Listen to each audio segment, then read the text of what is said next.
আমাৰ প্ৰতিগৰাকী ক্ৰীড়াবিদৰ প্ৰতি আমাৰ শ্ৰদ্ধা আছে আৰু তেখেতক লৈ আমি গৌৰৱান্বিত।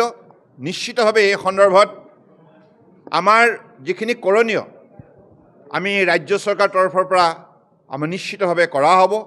কাৰণ মাননীয় প্ৰধানমন্ত্ৰী ডাঙৰীয়াই এই সন্দৰ্ভত প্ৰতিগৰাকী খেলুৱৈক যেনেধৰণে অভিনন্দন জনাইছে আৰু তেখেতে যোৱা 11 বছৰে ক্ৰীড়া ক্ষেত্ৰখনক শক্তিশালী কৰাৰ বাবে যিখিনি তেখেতে বলিষ্ঠ পদক্ষেপ লৈছে, গতিকে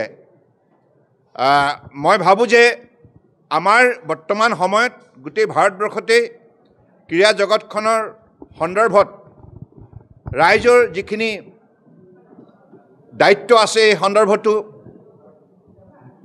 মাননীয় প্ৰধানমন্ত্ৰী ডাঙৰীয়াই যোৱা 11 বছৰে যিখিনি দৃষ্টান্তমূলক পদক্ষেপ গ্ৰহণ কৰিছে তাৰ ফলত আজি ক্ৰীড়াবিদসকলেও উৎসাহিত হৈছে আৰু এই ক্ষেত্ৰত আমাৰ প্ৰতিগৰাকী খেলুৱৈৰ প্ৰতি সমদৃষ্টি ৰাখি সকলোৰ প্ৰতি আমি শ্ৰদ্ধা জনাই আমাৰ যিখিনি কৰণীয় আৰু আমাৰ উৎসাহ জনোৱাৰ যিখিনি দায়িত্ব সেইখিনি আমি সদায় পালন কৰি যাম।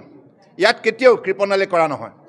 আমাৰ প্ৰতিগৰাকী ক্ৰীড়াবিদৰ প্ৰতি আমাৰ শ্ৰদ্ধা আছে আৰু তেখেতক লৈ আমি গৌৰৱান্বিত। নিশ্চিতভাৱে এই সন্দৰ্ভত আমাৰ যিখিনি কৰণীয় আমি ৰাজ্য চৰকাৰৰ তৰফৰ পৰা আমি নিশ্চিতভাৱে কৰা হ'ব। কাৰণ মাননীয় প্ৰধানমন্ত্ৰী ডাঙৰীয়াই এই সন্দৰ্ভত প্ৰতিগৰাকী খেলুৱৈক যেনেধৰণে অভিনন্দন জনাইছে আৰু তেখেতে যোৱা 11 বছৰে ক্ৰীড়া ক্ষেত্ৰখনক শক্তিশালী কৰাৰ বাবে যিখিনি তেখেতে বলিষ্ঠ পদক্ষেপ লৈছে, গতিকে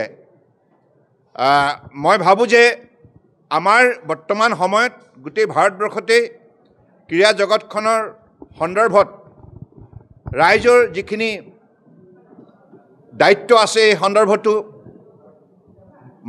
মাননীয় প্ৰধানমন্ত্ৰী ডাঙৰীয়াই যোৱা 11 বছৰে যিখিনি দৃষ্টান্তমূলক পদক্ষেপ গ্ৰহণ কৰিছে তাৰ ফলত আজি ক্ৰীড়াবিদসকলেও উৎসাহিত হৈছে আৰু এই ক্ষেত্ৰত আমাৰ প্ৰতিগৰাকী খেলুৱৈৰ প্ৰতি সমদৃষ্টি ৰাখি সকলোৰ প্ৰতি আমি শ্ৰদ্ধা জনাই আমাৰ যিখিনি কৰণীয় আৰু আমাৰ উৎসাহ জনোৱাৰ যিখিনি দায়িত্ব সেইখিনি আমি সদায় পালন কৰি যাম।